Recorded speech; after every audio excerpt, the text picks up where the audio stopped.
Udah. Dari Pak Faiz mau langsung nanya berarti ya. 3, 2, 1. Selama ini kalau orang hadir ke Saudi berpikirnya selain hanya ibadah umrah dan haji, mereka melihatnya adalah pusat studi Islam di Timur Tengah selain Mesir tentunya. Nah, dalam konteks pendidikan, Saudi Arabia itu membuka lebih banyak kampus-kampus untuk pelajar wanita, international student maksud saya. Sekarang yang lagi tren itu adalah di Taibah, di Madinah. Saya kalau berkunjung ke kampus-kampus, kemarin juga dengan Pak Mahendra, itu kan selalu disampaikan, kami ini senang dengan mahasiswa Indonesia. Karena mereka itu selain berprestasi juga berakhlak baik.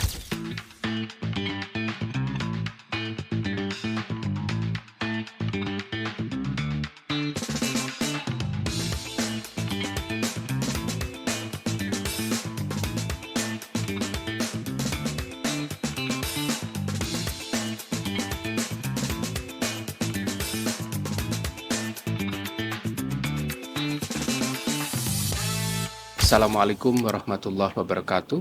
Assalamualaikum warahmatullahi wabarakatuh. Halo sahabat KBR Riyadh, perkenalkan saya Faiz Ahmad Nugroho. Ini adalah episode awal saya untuk menjadi host podcast Ahlan di KBR Riyadh. Dan hari ini saya sangat senang sekali karena kita akan membahas topik yang sangat menarik, yaitu mengenai pendidikan dan kebudayaan Indonesia di Arab Saudi. Di studio telah hadir Bapak Profesor Dr. Muhammad Ilvan Helmi. Beliau adalah Atase Pendidikan dan Kebudayaan Indonesia di Arab Saudi. Assalamualaikum Prof, selamat datang. Assalamualaikum warahmatullahi wabarakatuh, Pak Faiz. Terima kasih telah berkenan hadir di podcast kami. Nah Prof, mungkin kita sambil ngobrol santai saja. Kiranya mungkin Prof bisa memperkenalkan diri mengenai profil dan tugas sebagai Atase Pendidikan dan Kebudayaan Indonesia di Arab Saudi. Silahkan Prof. Terima kasih, Pak Faiz. Ya, atas pendidikan dan kebudayaan di Arab Saudi ya, secara umum dia berfungsi membantu mensukseskan program-program KBRI Riyadh. Jadi dalam konteks itu ya. Jadi bagaimana Atikbud itu bersinergi dengan KBRI. Nah, kalau kita boleh rinci melalui beberapa kata kunci. Ya, yang pertama itu adalah promosi. Ya, jadi Atikbud mempunyai peran untuk mempromosikan aspek pendidikan, kebudayaan Indonesia di negara akreditasi. Nah, itu promosi. Yang kedua, diplomasi.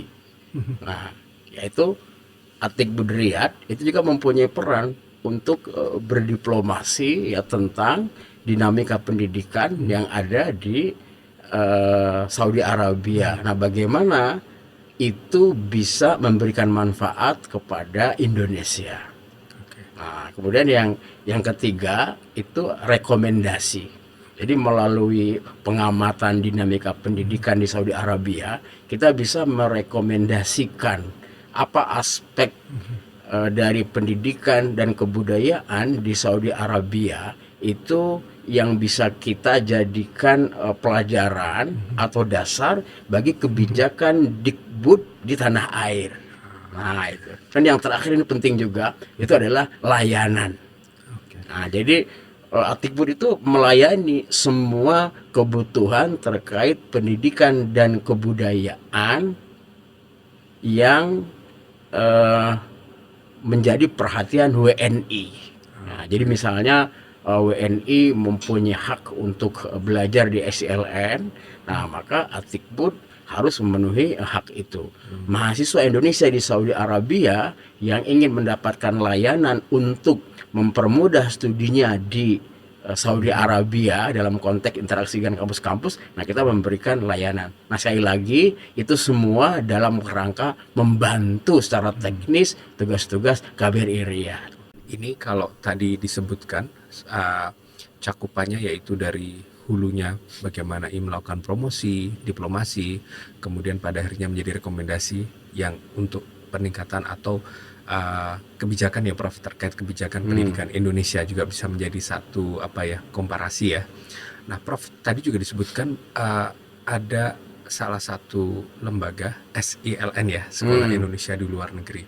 Tentunya kan kalau kita lihat ada berapa sekolah sih Prof SILN Indonesia di Saudi itu? Ya, nah ini penting dan ini menjadi kebanggaan warga lain ya di Saudi Arabia bahwa kita Indonesia itu mempunyai 3 SILN.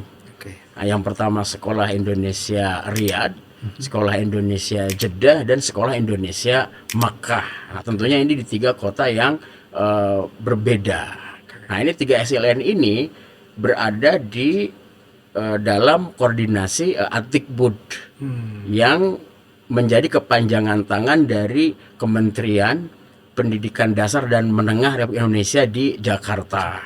Nah, jadi semua SILN ini itu berada di bawah koordinasi Atikbud dalam melakukan operasionalnya. Jadi dari mulai GTK-nya, Sarprasnya, kurikulumnya dan lain sebagainya itu mengacu kepada apa yang menjadi peraturan dari Kementerian Pendidikan Dasar dan Menengah Republik Indonesia di Jakarta. Nah, itu SILN. Nah, yang menarik adalah ketika sistemnya, regulasinya sama dengan sekolah Indonesia di tanah air, tentunya ada perbedaan, ada tantangan ya Prof ya. Salah satunya adalah bagaimana sih siswa-siswa atau guru-guru tetap menjaga identitas Indonesia di tengah 2 kultur yang berbeda. Nah, ini mungkin kalau Prof berkenan mengeksplorasi lebih, Prof. Ya, nah ini memang tantangannya seperti ini. Kita harus terus menjadi Indonesia di tengah beberapa keterbatasan. Keterbatasan karena kita berada jauh dari tanah air. Tapi keterbatasan yang sama sekali tidak boleh menghalangi. Nah, inilah tantangan terbesar. Jadi bagaimana kita juga melakukan katakanlah injeksi ya kepada murid-murid, kepada GTK biar selalu responsif, selalu baru wawasan dia tentang Indonesia. Nah, ini sekarang kita sudah agak mudah. Kita bisa melihat Indonesia secara cepat ya, tidak menunggu besok, tapi sudah per detik sudah ada perkembangan-perkembangan terkait dengan Indonesia. Nah, ini saya kira yang paling penting. Jadi perlu melakukan intensivitas ya tentang Indonesia kepada para murid, guru. Nah, kalau guru itu kita kenalkan apa sih perkembangan terbaru dari pendidikan nasional biar nanti bisa diterapkan di sini. Nah, begitu juga murid-murid, apa sih yang menjadi perhatian pemerintah supaya murid-murid SILN ini setara, mempunyai kemampuan yang sama dengan murid-murid yang ada di tanah air. Nah, itu saya kira tantangan terbesar. Tapi alhamdulillah selama ini sinergi ya Atikbud, KBRI, masyarakat, Kementerian Luar Negeri sudah bisa melampaui ya tantangan-tantangan itu. Nah, sehingga SLN semakin bagus. Makin bagus, Prof. Insyaallah. Kalau kita main ya Prof, kita kadang berapa kali kan ada kegiatan di Sekolah Indonesia Riyadh. Kita tuh merasa kayak masuk ke ya seperti sekolah Indonesia umumnya di tanah air. Tapi memang ada kelebihan-kelebihan yang bisa dieksplorasi ya Prof ya. Seperti kemampuan misalkan berbahasa Arab. Ya. Karena kan kebetulan lingkungannya betul-betul di negara yang berbahasa Arab. Jadi kita bisa memperoleh khususnya misalkan siswa-siswa bisa diperkenalkan mengenai ekstrakurikuler berbahasa Arab yang khas bahasa Arab Saudi ya tentunya. Nah, berbicara dengan sekolah Prof, beberapa dari lulusan Sekolah Indonesia Riyadh kan juga ada yang melanjutkan pendidikan ke tanah air ya Prof ya. Nah, tentunya selain sekolah sendiri yang diampu oleh atas pendidikan dan kebudayaan adalah mahasiswa khususnya yang ada di baik di Madinah, Mekah maupun di Riyadh ini sendiri. Nah, ini kalau sebelumnya kan kita membuat beberapa program terkait mengenalkan studi di Arab Saudi. Ada program yang kita sampaikan yang sudah diisi oleh beberapa mahasiswa memperkenalkan bagaimana Saudi itu telah membuat beberapa perubahan kebijakan terkait pendidikan. Nah, ini menarik sekali karena Saudi sebagaimana kita ketahui bersama telah meluncurkan visi Saudi 2030. Salah satu pilarnya yaitu bagaimana memperkuat pilar masyarakat. Nah, kita lihat generasi muda ini di Saudi kan merupakan salah satu tiang yang paling penting. Nah, tiang yang paling penting itu salah satunya adalah universitas di Saudi. Yang kita lihat selama ini kalau orang hadir ke Saudi berpikirnya selain hanya ibadah umrah dan haji, mereka melihatnya adalah pusat studi Islam di Timur Tengah selain Mesir tentunya. Nah, saat ini kita lihat banyak itu mahasiswa yang hadir tapi jurusannya sains misalnya. Nah, mungkin bisa diceritakan Prof perkembangan atau transformasi kebijakan Saudi yang saat ini. Baik, Pak Faiz, terima kasih. Iya, sebenarnya mengatakan bahwa Saudi Arabia itu salah satu pusat belajar Islam itu sesuatu yang sah saja. Tapi dalam perkembangan terkini itu bisa dikatakan sebagai pandangan yang belum utuh.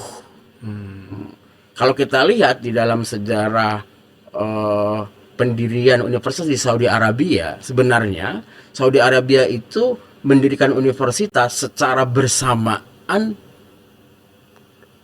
pada semua cabang dan ranting ilmu. Sebenarnya mayoritas seperti itu.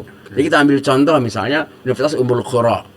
Jadi ketika mereka berdiri itu bersamaan antara fakultas-fakultas studi agama dengan sains, ilmu sosial, ekonomi dan lainnya. Gitu. Cuma memang dalam perkembangan sebelum ini, katakanlah sebelum tahun 2016 sebelum tahun 2020 itu memang studi mahasiswa Indonesia di Saudi Arabia banyak pada studi agama, tapi kemudian menjadi berkembang. Nah, inilah yang kita lihat sebagai lompatan ya, bahwa Saudi Arabia sekarang memberikan afirmasi lebih luas kepada international student untuk mengambil bidang-bidang studi yang non agama tanpa meninggalkan studi agama.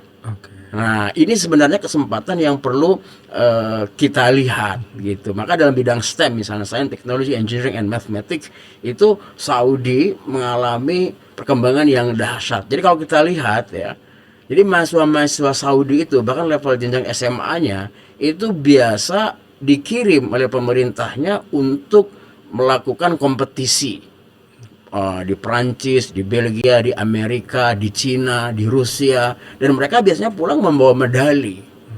Nah, itu sungguhnya menjadi bukti ya bahwa Saudi Arabia memang benar-benar sedang mengembangkan pendidikannya. Jadi mereka melihat ketika mereka ingin menerima mahasiswa-mahasiswa international student dalam semua cabang dan ranting ilmu, maka dia juga perlu mempersiapkan perguruan tingginya. Sehingga ketika mereka datang dari belahan dunia manapun, Saudi Arabia sudah siap sebagai tuan rumah yang baik yang bisa memenuhi semua kebutuhan international student di Saudi Arabia. Nah, baik itu ilmu pengetahuannya, sarprasnya, dan lain sebagainya. Nah, ini saya kira yang perlu kita pahami ya, melihat wajah pendidikan Saudi Arabia itu secara lebih utuh ya, dalam konteks katakanlah ilmu pengetahuan. Kan pengetahuan itu kan dalam filsafat ilmu itu ada 3 Pak Faiz. Jadi ada disebut dengan natural science, ada yang disebut social science, ada yang ketiga humanities. Iya kan? Agama biasanya masuk dalam humanities. Nah, Saudi Arabia sungguhnya secara bersamaan mengembangkan itu.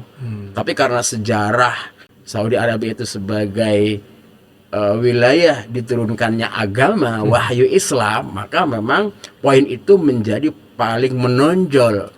Tapi sebenarnya Saudi tidak pernah lupa bahwa dia harus membekali SDM negaranya dengan kemampuan-kemampuan yang lain ya, untuk kemajuan bangsanya sesuai dengan Vision 2030 itu. Nah, itu menarik sekali, Prof. Karena kalau kita lihat di beberapa wilayah Saudi, misalkan di Damam, itu kan beberapa karena terkait dengan industri-industri strategis ya Saudi, misalkan minyak dan sebagainya.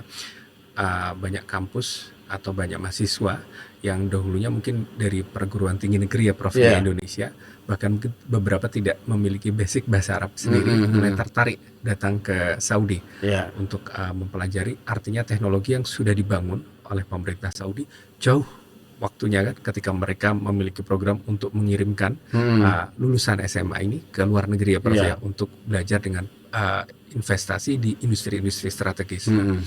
Terkait dengan itu Prof, kalau kita tadi sudah berbicara sekolah, kita sudah berbicara universitas, berikutnya kita akan melihat bagaimana Saudi ini tampaknya sangat serius ya Prof ya, untuk merancang kebijakan pendidikannya tidak berhenti hanya di satu lingkup strategis, hanya di satu kampus misalkan, tapi mereka juga secara detail merancang bagaimana menghubungkan antara kampus ini dengan industri strategis ya Prof ya. Nah, ini adalah terkaitnya dengan menyiapkan sumber daya manusia di masa depan. Kita lihat bagaimana perubahan ini. Nanti kalau nggak salah kita pernah diskusi ya Prof, di Tabuk kalau nggak salah itu juga merupakan pusat atau salah satu pelatihan mengenai pariwisata. Pariwisata, ya Karena betul. Saudi sangat ingin mengembangkan sektor-sektor non migas. Kita lihat bahwasanya kayak banyak sekali tempat-tempat hiburan yang untuk keluarga misalkan yang mulai dikembangkan, dan wilayah-wilayah hijau Saudi yang mulai diperkenalkan kepada dunia luar. Nah, kita lihat salah satu yang paling penting adalah hospitality ya, bagaimana menerima turis dari luar, dan mereka perlu memiliki sumber daya yang memadai untuk mereka bisa mengampu ini. Nah, selain itu apakah ada bidang lain Prof yang mungkin Prof bisa sampaikan juga? Ya, baik. Misalnya ya, selain pariwisata tadi, ini kan mengacu kepada Vision 2030 ya sebenarnya. Jadi Saudi itu mengenal dan sedang menggalakkan apa yang disebut dengan investment in education. Jadi al-istifmar fit ta'lim. Jadi mereka mengundang kepada semua dunia usaha untuk melakukan investasi di situ. Nah, ini kan kalau kita lihat terkait dengan Vision 2030 di mana Saudi ingin melepaskan ketergantungan kepada minyak gitu. Maka investasi itu sudah tidak lagi pada aspek itu, tapi pada aspek pendidikan. Artinya apa? Artinya investasi pendidikan itu didorong untuk memenuhi semua kebutuhan pendidikan dalam pengembangan SDM-nya itu. Jadi kalau misalnya ada pariwisata, sekarang Saudi juga sudah mengembangkan apa yang kita sebut dengan arkeologi, ilmu al-athar. Nah, ini saya kira sebuah sesuatu yang baru. Jadi al-athar, tinggalan-tinggalan yang terkait dengan perkembangan Saudi Arabia sebagai sebuah negara, atau Saudi Arabia sebagai negara yang dulu diturunkannya Al-Quran, Islam di sini, mereka sudah mulai memperhatikan itu.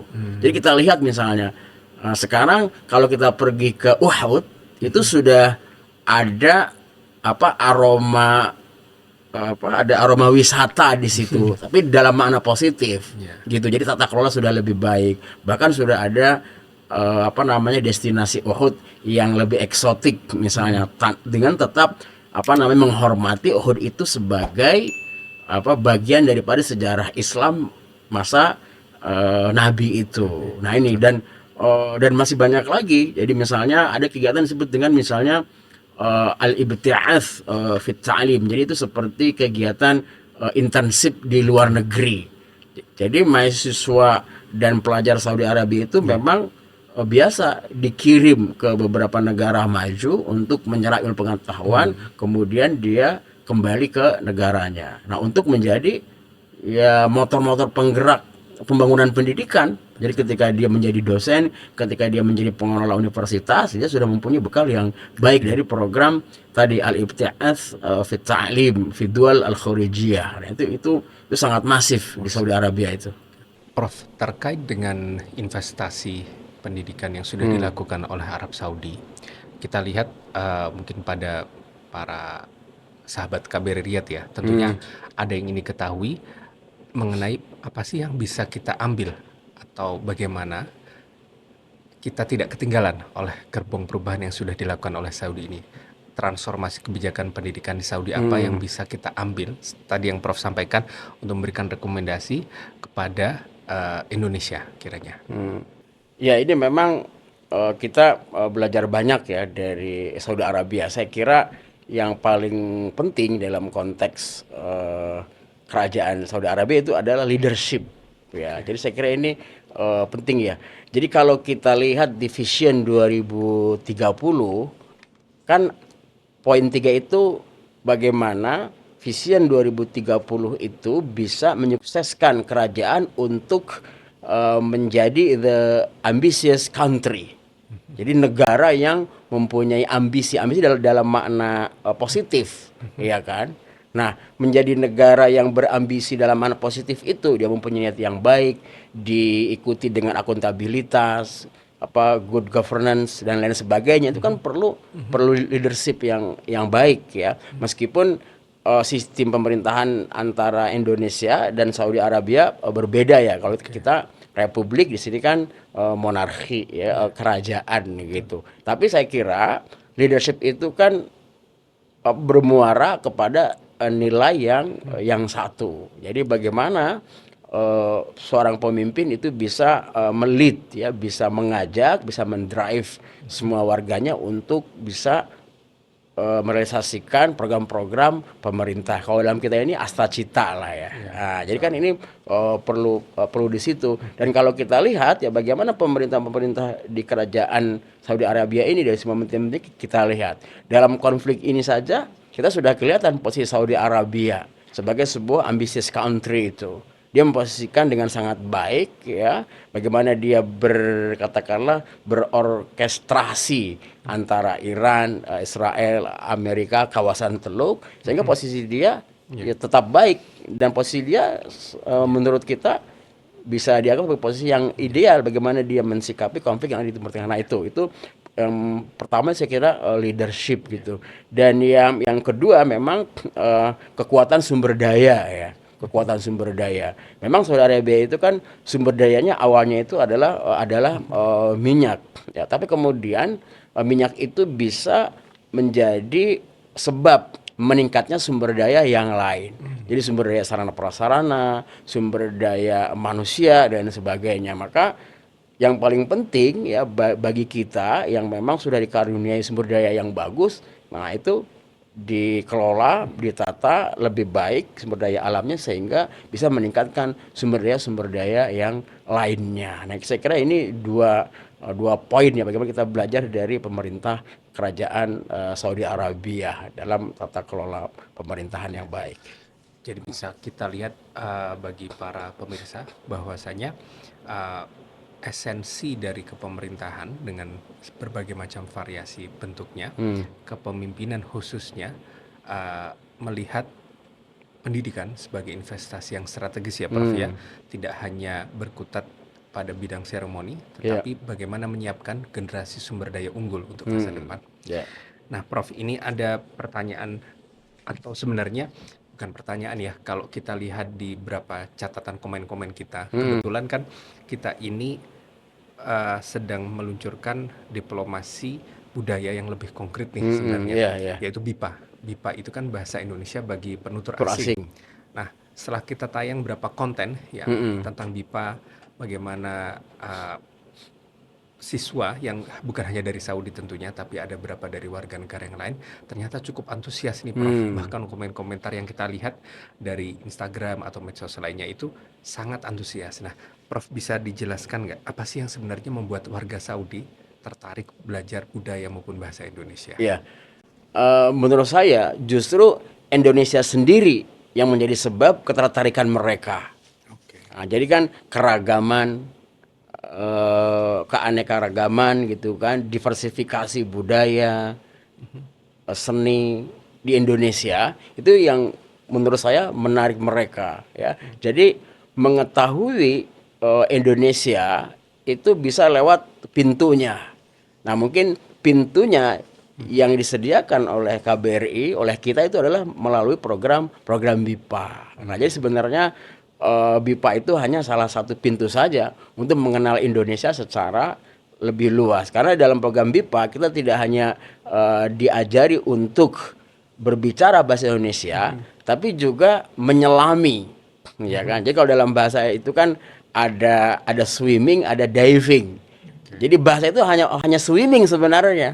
Jadi dia swimming, tapi dengan bahasa itu dia bisa diving, dia bisa menyelam tentang Indonesia. Nah itu sesungguhnya yang akan menarik perhatian lebih dalam lagi bagi mereka. Ketika mereka sudah tahu tari saman dengan gerakan yang begitu atraktif, itu kan kalau salah kode itu bisa nabrak tangannya itu kan. Tapi karena sudah bagus, nah itu bagus. Kemudian bagaimana makan dan sebagainya. Jadi memang keragaman Indonesia itu. Jadi kalau urusan Indonesia itu kaya, budaya seni mungkin kita number one. Ya kita raqam wahid fil alam, ya kan. Raqam wahid fil alam tentang seni budaya, keragaman dan menarik gitu ya. Dan itu sudah diakui oleh semua orang Saudi yang sudah pernah ke Indonesia. Nah itu.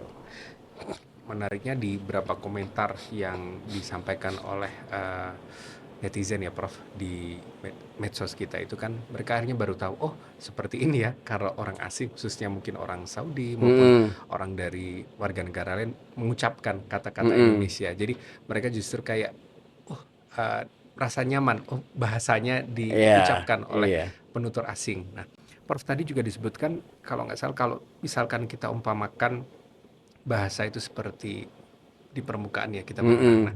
Tapi ada unsur yang divingnya kalau nggak salah pengenalan lebih lanjut. Ada beasiswa tertentu yang diperuntukkan untuk warga Saudi ya Prof. Mungkin bisa Prof sampaikan atau ceritakan Prof. Nah ini ada apresiasi ya bagi warga asing yang mendalami Indonesia. Jadi pertama yang sudah kita share juga kan di grup kita ya, itu di Instagram itu ada festival Handai. Handai itu kan festival yang diselenggarakan untuk melihat capaian peserta BIPA. Nah, yang paling penting adalah partisipasinya. Urusan juara ya penting juga partisipasinya. Ya kan ini festival Handai. Jadi peserta BIPA ini didorong untuk berpartisipasi secara online. Nanti kita kirim beritanya, kita kirim tampilannya, nanti dinilai oleh dewan juri yang ada di Jakarta. Kemudian yang kedua yang lebih menarik lagi itu adalah beasiswa Dharmasiswa.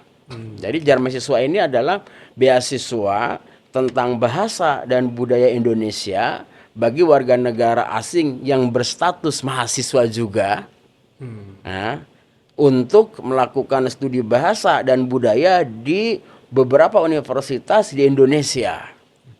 Nah ini yang paling menarik, dan menurut data sudah hampir lebih dari 120 negara yang diberi kesempatan untuk meraih beasiswa Dharmasiswa ini, termasuk Saudi Arabia. Tahun ini Saudi Arabia mendapat kuota 3 orang. Padahal negara lain ada yang 1, 2, ada juga misalnya Mesir 6, kita 3. Saya kira ini termasuk kuota yang lumayan ya. Maka warga Saudi Arabia dipersilakan untuk mendaftar ya supaya dia bisa belajar tentang Indonesia, bahasa dan budaya di perguruan tinggi terbaik yang ada di Indonesia. Nanti kita promosikan. Mudah-mudahan kuotanya bisa penuh. Nah ini beasiswa Dharmasiswa. Prof, ini ada berapa pertanyaan sebenarnya ya, sering nyampe melalui email kita atau juga melalui medsos kita. Sebenarnya kalau secara kisaran jumlah, sebenarnya ada berapa jumlah mahasiswa atau mahasiswi Indonesia di Arab Saudi, dan di sebaran kampusnya itu di mana saja, Prof? Ya baik. Nah ini penting ya. Nanti kita bisa melihat ya perkembangan. Jadi data terakhir sampai dengan tahun 2025 itu mahasiswa kita itu berjumlah 2.998 mahasiswa putra putri. Nah, jadi sudah mencapai angka 3.000. Nah, sudah mencapai angka 3.000. Nah, termasuk mahasiswa baru yang setahun terakhir datang itu jumlahnya 508 mahasiswa dan mahasiswi. Per tahun ini? Iya, per tahun ini. Jadi sejak sejak Januari 2025 sampai Maret 2026 itu kami ya Atikbu dan PPMI melakukan penelusuran data, itu sudah tercatat 508 mahasiswa. 508. Ini kan jumlah yang sangat baik, dan yang paling penting itu sebarannya sebenarnya. Ini suatu sebarannya. Jadi dari 508 itu sekarang tidak terkonsentrasi di Madinah, di Jeddah, di Makkah, tapi sudah tersebar. Jadi dari 508 itu hanya sekitar 120-an kurang lebih yang menjadi mahasiswa di Universitas Islam Madinah. Tapi yang lain itu tersebar, termasuk di Universitas King Khalid di Abha, Universitas Najran, Universitas Al-Jauf, Universitas Ar-Rajhi, Universitas Prince Satam di Al-Kharaj, Universitas Taif dan sebagainya. Ini sudah tersebar. Ini saya kira yang paling penting di situ sebarannya. Nah, ini menandakan bahwa Saudi Arabia itu memang ingin melakukan penyebaran mahasiswa sehingga tidak terpusat di satu kampus, supaya semua kampus itu merasakan kehadiran orang Indonesia. Nah, jadi semuanya mendapat berkah Indonesia. Nah itu, nah ini data penting. Oke. Prof, kalau tadi disampaikan dari sekian angka itu hanya 120 ya. Artinya kan sebenarnya kalau kita bandingkan rasionya itu sekarang sudah lebih merata di berbagai sebaran di daerah di Arab Saudi. Nah, itu sejak tahun berapa perubahan itu sebenarnya? Nah, itu sebenarnya yang paling signifikan sejak dibukanya sistem penerimaan mahasiswa baru melalui platform studi in Saudi Arabia, itu Minassah Udrus fi Saudiyah. Nah, itu kan sejak tahun 2021 lah, kira-kira tahun seperti itu. Sebelum itu kan tidak menggunakan platform itu, tapi masing-masing perguruan tinggi itu mempunyai portal sendiri. Sekarang itu langsung di portal nasional. Nanti mereka ingin melihat, seperti misalnya yang sekarang sedang menjadi perbincangan. Jadi ugal-ugalan positif gitu. Jadi Saudi Arabia ini di portal itu memberi peluang kepada calon mahasiswa untuk memilih 25 program studi, coba. 25. Dan tidak hanya agama, Prof. Dan tidak hanya agama. Khamsah wa ishrin.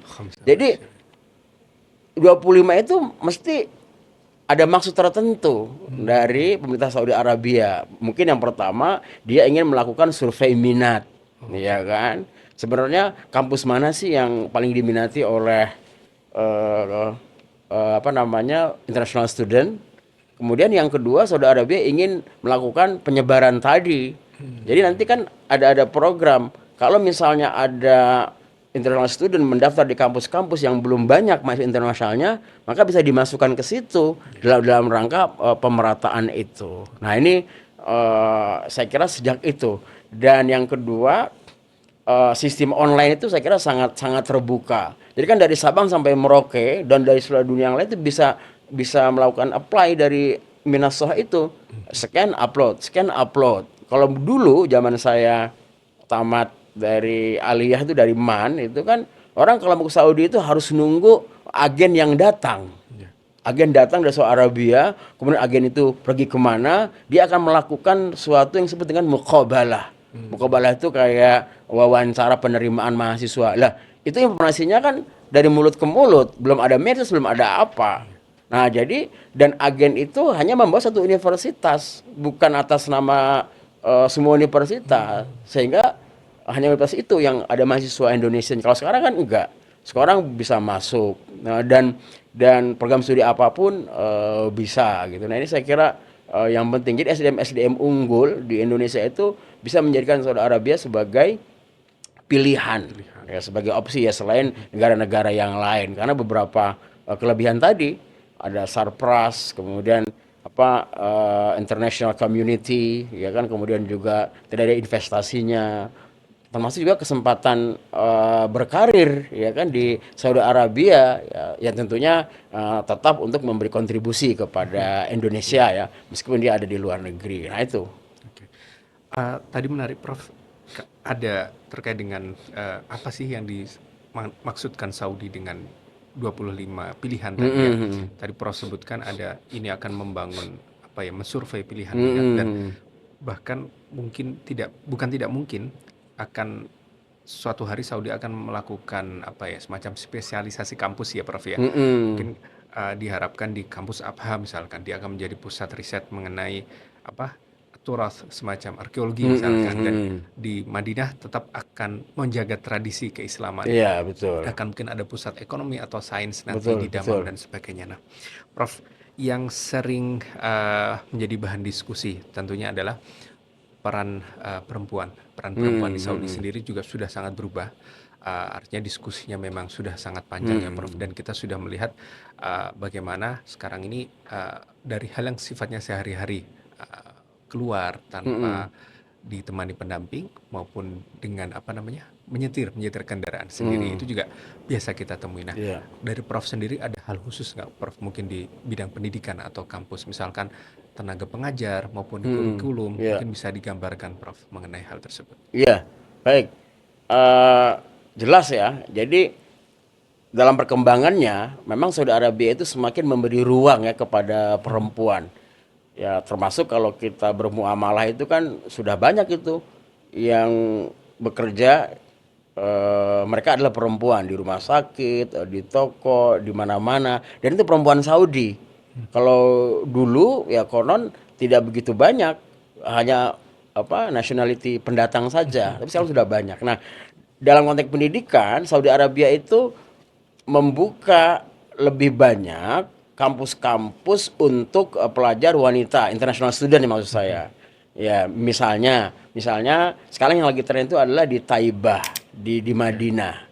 Taibah University itu termasuk kampus yang menerima mahasiswi international student banyak, termasuk Indonesia. Dan yang paling terkenal lagi itu adalah Jamiah Al-Amirah Noorah, Princess Noor University, yang kemarin Presiden kelima RI mendapat Dr. honoris causa di sana. Kemudian juga ada beberapa kampus yang lain di Najran, juga ada khusus untuk perempuan. Ya, di Jeddah juga ada untuk perempuan, di King Abdullah, ya kan, King Abdul Aziz University di Jeddah. Jadi banyak sekali sebenarnya peluang ya untuk perempuan, bahkan ada dosen Indonesia yang bekerja di Saudi Arabia dan dia adalah perempuan. Oke. Nah, jadi dia mengafirmasi semua level, baik itu student ataupun profesornya. Jadi yang tadi Pak Faiz sebut itu di Universitas Tabuk, itu kan ada jurusan Hospitality and Tourism. Nah, salah satu dosennya itu orang Indonesia. Dengan Indonesia, dan dia sudah berkomunikasi dengan saya, dan dia memang mengisi lowongan ketika ada hiring di kampus itu sebagai dosen, dan dia diterima karena memang dia S3-nya bidang pariwisata. Oke. Nah, jadi selama memang kebutuhan itu dipenuhi, apapun gendernya, female or male, itu mesti diterima. Nah, inilah yang membuktikan bahwa Saudi sudah tidak diskriminatif lagi. Meskipun tetap tradisi Saudi tetap dipertahankan. Saudi itu kan dalam Vision 2030 itu menyatakan kita itu mempunyai 3 kekuatan. Yang pertama Islam and Arab identity, yang pertama itu. Dan itu akan digaung terus. Jadi Saudi itu sebagai negara yang kuat dengan identitas Arab dan Islam, itu nggak bakal bisa dirubah. Itu akan dijaga terus. Ya kan? Nah, kemudian yang kedua, dia mempunyai posisi geografis yang menguntungkan. Strategis. Nah, itu kan itu ada di dalam Vision 2030. Jadi tradisi kearaban dan keislaman akan tetap terjalin dengan melakukan modernisasi, afirmasi yang mendukung kepada pengembangan SDM di Saudi Arabia. Nah, itu. Ini kalau kita lihat menarik sekali, karena sebenarnya justru sebaran-sebaran untuk yang penerimaan mahasiswa perempuan itu tidak terbatas di kota-kota besar ya Prof. Artinya bahkan di sebaran kotanya cukup merata ya, dan kedepannya mungkin akan lebih banyak lagi diterima. Nah Prof, ini ada juga yang sebenarnya cukup menarik ya, karena kan kebanyakan penerimaan mahasiswa baru baik perempuan maupun laki ini kebanyakan dari Indonesia. Nah, sebenarnya peluang untuk masuk ke kampus di Saudi sendiri bagi semacam apa ya, masyarakat Indonesia yang bersekolah di Saudi, semacam sekolah Indonesia luar negeri yang tadi kita bahas, maupun sekolah lokal sini, bisa nggak sih Prof kalau mereka masuk ke kampus ini, peluangnya seperti apa Prof? Iya, saya kira Saudi itu berpikir maju ya. Jadi dia sudah mulai mengafirmasi warga-warga internasional yang melakukan pendidikan di negaranya untuk bisa juga melanjutkan di pendidikan tinggi yang ada di Saudi Arabia. Ya seperti SILN, Sekolah Indonesia Luar Negeri yang dimiliki oleh Indonesia. Saya kira Saudi akan membuka peluang itu ya. Jadi artinya alumni Sekolah Indonesia Luar Negeri yang ada di Riyadh, yang ada di Jeddah dan Makkah itu bisa menjadikan Saudi Arabia kampus-kampusnya sebagai salah satu pilihan. Nah, dari pilihan yang sudah ada ke Indonesia, ke ASEAN misalnya, termasuk ke Saudi Arabia. Nah, ini kita harapkan juga nanti bisa ada kemudahan ya, bahkan afirmasi. Nah, sehingga pendidikan SILN itu bertambah daya tariknya. Bertambah daya tariknya sehingga levelnya juga meningkat ya, sebagai sekolah yang menjadi pilar dari pendidikan bermutu. Nah, sebagaimana Astacita nomor 4 Pak Presiden Prabowo, pendidikan bermutu itu bukan hanya ada di Indonesia, tapi juga ada di SILN, Sekolah Indonesia Luar Negeri Arab Saudi. Nah, itu. Dengan kata lain, ketika Saudi akhirnya membuka peluang juga untuk khususnya dari SILN misalkan, itu berarti afirmasinya positif sekali ya pada sekolah Indonesia. Sangat positif sekali. Itu saya kira bagian daripada penguatan diplomasi ya, resiprokasi dalam bidang pendidikan. Kan kita tahu kan, Saudi Arabia itu diberi kemudahan, misalnya Jamiah Al-Imam Muhammad bin Saud yang dulunya hanya mempunyai satu cabang di Jakarta, sekarang sudah 4 di Indonesia. Ada di Medan, ada yang di Sulawesi, gitu kan. Jadi yang disebut dengan Mahad Al-Ulum Al-Islamiyah wal Arabiyah, LIPIA. Nah, itu kan sudah banyak di situ. Nah, kalau kemudian ya pemerintah Saudi Arabia membalas itu dengan afirmasi kita untuk berstudi di kampus-kampusnya dengan kemudahan, nah saya kira itu suatu hubungan yang baik ya kan. Karena hubungan ini harus terus berjalan antara Saudi Arabia dan Indonesia dalam bidang pendidikan dan kebudayaan, dan jangan ada dusta di antara kita. Terima kasih Prof. Ini diskusi yang sangat menarik sekali Prof. Tentunya kita harapkan ada kesempatan yang lebih lagi untuk kita diskusi lebih lanjut. Terakhir Prof, kita bikin seperti film Rambo. Gimana Prof? Rambo 1, 2, 3, 4 ya kan? Boleh nanti Prof. Ya meskipun tidak mesti saya, tapi ada 1, 2, 3, 4. Nah, boleh dalam kan masih banyak pertanyaan belum ditanyakan tadi. Boleh Prof. Nanti ini sebenarnya banyak sekali pertanyaan yang akan kita tanyakan, tapi mungkin karena keterbatasan waktu, dan nanti tentunya kita akan meminta kalau dari netizen juga akan ada yang perlu ditanyakan kepada Prof, silahkan disampaikan melalui komen nanti di YouTube yang akan kita sampaikan. Prof, terakhir ada pesan khusus nggak Prof untuk generasi muda Indonesia terkait pendidikan, budaya dan peluang belajar di Arab Saudi?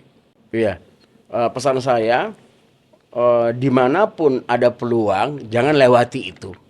Nah, dan Saudi Arabia termasuk negara yang memberi peluang kepada kita, baik itu dalam aspek pendidikan ataupun kebudayaan. Nah, dalam konteks diplomasi kan harus ada resiprokasi, gitu kan. Nah, kita bisa mengambil manfaat dari Saudi Arabia juga bisa manfaat dari kita. Sebenarnya keberadaan mahasiswa dan pelajar Indonesia di Saudi Arabia itu kan sudah memberikan ya, sudah memberikan pelajaran ya. Saya kalau berkunjung ke kampus-kampus kemarin juga dengan Pak Mahendra, itu kan selalu disampaikan kami ini senang dengan mahasiswa Indonesia karena mereka itu selain berprestasi juga berakhlak baik.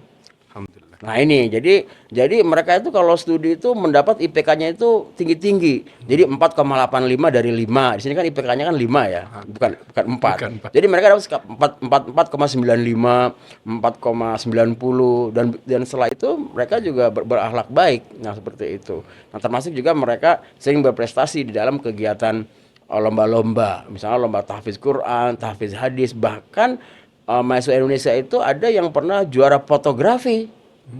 Luar biasa. Dia tuh di sekolahnya ngaji di kampusnya, tapi dia juara fotografi.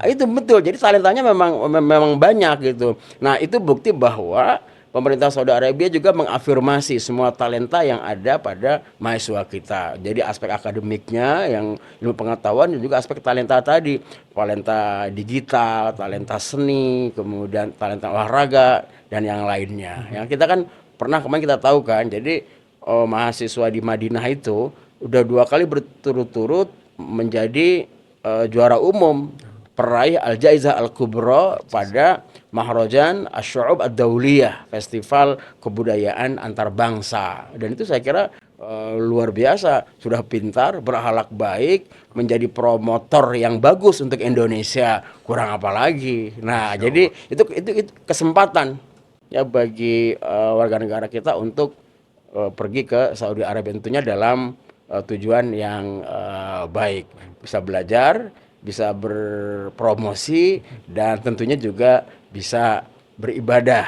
Nah, ada ibadah haji, ada ibadah umroh dan lain-lain. Nah, itu Pak Faiz. Itu paket lengkap dunia akhirat ya, Prof. Insya Allah. Baik, Prof. Terima kasih banyak atas waktu dan Sama-sama. cerita yang indah dan menarik hari ini. Insya Allah. Pemirsa, dari obrolan ini kita jadi tahu dan melihat bahwa Arab Saudi hari ini bukan hanya terbatas pada ibadah haji dan umroh, tapi bagaimana Arab Saudi juga hadir dan turut berkontribusi terhadap pendidikan, transformasi, dan kemanusiaan global. Terima kasih kami sampaikan. Sampai berjumpa di lain waktu. Assalamualaikum warahmatullahi wabarakatuh. Waalaikumsalam warahmatullahi wabarakatuh. Terima kasih.